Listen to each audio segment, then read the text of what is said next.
Hello दोस्तों, स्वागत है आपका टेक हिंदी यूट्यूब चैनल में। आज मैं आपके लिए न्यू वीडियो लेके आऊँ जिसमें हम बात करेंगे इनकम टैक्स विभाग का 10वीं और 12वीं पास के लिए नोटिफिकेशन जारी कर दिया गया है। आयकर विभाग में नौकरी करने का सपना देखने वाले युवाओं को बहुत ही सुनहरा मौका है, क्योंकि वर्तमान समय में इनकम टैक्स डिपार्टमेंट ने 10वीं और 12वीं पास के भर्ती का नोटिफिकेशन जारी कर दिया है। और जो उम्मीदवार इनकम टैक्स डिपार्टमेंट भर्ती का इंतजार कर रहे हैं, उनका इंतजार खत्म हो गया है। इस भर्ती में शामिल होने के लिए आप सभी विद्यार्थियों को ऑनलाइन माध्यम से आवेदन की प्रक्रिया को पूरा करना होगा। आपकी जानकारी के लिए बता दूं कि बीते 15 मार्च से आवेदन की प्रक्रिया को शुरू कर दिया गया है और वर्तमान समय में यह आवेदन की प्रक्रिया जारी है। इस आवेदन की जो अंतिम तारीख है वो 5 अप्रैल है।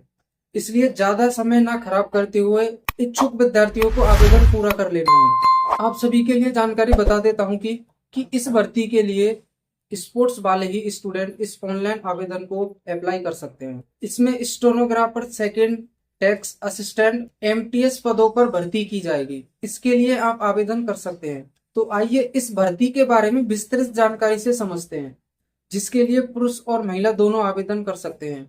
इसलिए अंतिम तिथि या उससे पहले आवेदन करना अनिवार्य है। इसलिए अंतिम तिथि या उससे पहले आवेदन को पूरा करना आवश्यक है। इस भर्ती में स्टेनोग्राफर सेकंड के लिए 2 पद रिक्त हैं और टैक्स असिस्टेंट के लिए हैं 28 पद, एमटीएस के लिए हैं 26 पद।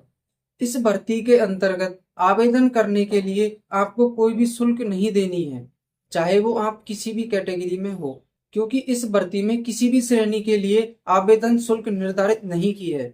तो सभी स्टूडेंट निःशुल्क आवेदन पूर्ण कर सकते हैं। इस भर्ती में एमटीएस पदों के लिए समय सीमा 18 से 25 वर्ष रखी गई है।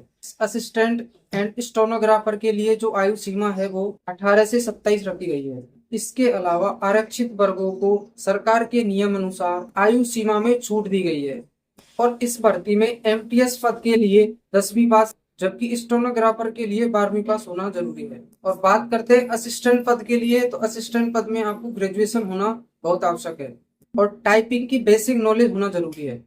इनकम टैक्स डिपार्टमेंट भर्ती के अनुसार आवेदकों का चयन योग्यता के अनुसार पहले शॉर्टलिस्ट किया जाएगा। इसके बाद टैक्स असिस्टेंट के लिए आपको टाइपिंग टेस्ट देना होगा और स्टेनोग्राफर के लिए आपको स्टेनो टेस्ट देना होगा।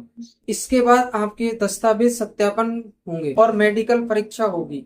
अब हम बात कर लेते हैं इन भर्ती के वेतन की, कि आपको कितना कितना किस पोस्ट पे मिलेगा। इस भर्ती में स्टेनोग्राफर और टैक्स असिस्टेंट के पद के लिए लेवल 4 के तहत 25,500 से 51,100 तक का वेतन मिलेगा, जबकि एमटीएस पद के लिए 18,000 से 25,000 तक का वेतन है। अब हम बात कर लेते हैं इस भर्ती के लिए आपको आवेदन कैसे करना है और कहां से करना है। इस भर्ती के ऑनलाइन आवेदन के लिए आपको आयकर विभाग आंध्र प्रदेश एवं तेलंगाना की ऑफिशियल वेबसाइट पे जाना है। इसके बाद रिक्रूटमेंट में इस भर्ती के आधिकारिक नोटिफिकेशन को पूरा देख लेना है और अपनी पात्रता के अनुसार अप्लाई करना है। तो चलिए दोस्तों, किस तरीके से अप्लाई करना है। तो जैसा कि आप देख सकते हो, ये आंध्र प्रदेश एंड तेलंगाना स्टेट की ऑफिशियल वेबसाइट है इनकम टैक्स डिपार्टमेंट की। तो हमें इसमें आवेदन कैसे करना है, तो जैसे आप देख सकते हो, जैसे जैसे मैं बताऊं उस तरीके से आपको अप्लाई करना है। ठीक है, तो सबसे पहले हमें रिक्रूटमेंट, जैसे कि आप देख सकते हो, तो सबसे पहले हमें रिक्रूटमेंट इस पर क्लिक करना है। तो इस पर लिख रहा है क्लिक हेयर टू अप्लाई। ठीक है, तो हमें इस पर क्लिक करना है। तो जैसे ही क्लिक करेंगे तो इस तरीके से इंटरफेस आ जाएगा। तो ठीक है, अगर आपने किसी ने पहले से रजिस्ट्रेशन किया हुआ है तो उस वो डाल सकता है, नहीं तो रजिस्ट्रेशन नहीं किया है तो आपको इस पर क्लिक करना है। तो दोस्तों जैसे कि आप देख सकते हो, तो हमें अप्लाई करना है। तो अप्लाई करने के लिए हमें रजिस्टर नाउ पे क्लिक करना है।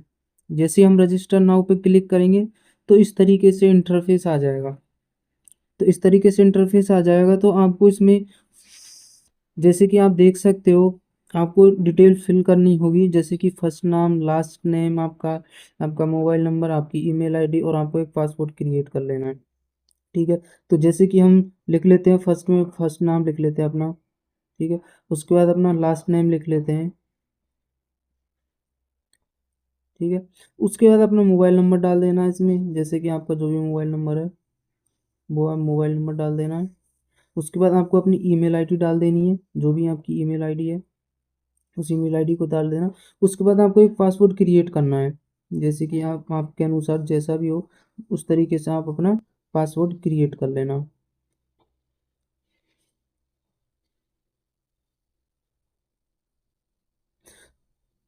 ठीक है, तो इस तरीके से पासवर्ड क्रिएट कर लेना है। उसके बाद हमें कैप्चर कोड डालना है, तो कैप्चर कोड डालना है। उसके बाद हम कैप्चर कोड डाल देते हैं, J8 हो गया। उसके बाद हमें ये सब डालने के बाद उसके बाद हमें सबमिट पे क्लिक कर देना है। ठीक है, जैसे ही हम सबमिट पे क्लिक करेंगे तो हमें इस तरीके से हमारा इंटरफेस आ जाएगा। ठीक है, अभी हम आप जैसे कि आप देख सकते हो, your account has been created successful, please verify link and activate on your account to verify link. ठीक है, तो हमें अकाउंट को वेरीफाई करना है। अब हमें वेरीफाई करना है अकाउंट को। ठीक है, जैसे कि मैंने वो ईमेल आईडी पासवर्ड डाला था, तो दिखा गया your account is inactive, please verify your account. ठीक है, तो सबसे पहले हमें अकाउंट को वेरीफाई करना है। तो वेरीफाई करने के लिए जैसे कि आप नीचे देख सकते हो, वे वेरीफाई करने के लिए जैसे आप नीचे देख सकते हो वेरीफाई अकाउंट। ठीक है, तो वेरीफाई अकाउंट पे क्लिक करेंगे। ठीक है, उसके बाद अपनी ईमेल आईडी और अपना मोबाइल नंबर इंटर करना है। जैसे ही आप अपना email ID mobile number inter कर दोगे उसके बाद गेट ओटीपी पे क्लिक करना है। जैसे ही ओटीपी पे क्लिक करोगे तो यहाँ पे आपके रजिस्ट्रेशन मोबाइल नंबर पे एक ओटीपी आएगा। ठीक है, तो इस तरीके से ओटीपी डाल के आपको ओटीपी वेरीफाई कर देना है। ठीक है, तो नीचे लिखा, तो इस तरीके से आपका अकाउंट वेरीफाई हो गया। अब वेरीफाई होने के बाद आपको इस तरह का इंटरफेस आएगा। जैसे इस तरीके का इंटरफेस आएगा तो आपको अपनी ईमेल आईडी डाल देनी है, जो भी आपकी ईमेल आईडी थी उसको ईमेल आईडी को डाल देना है।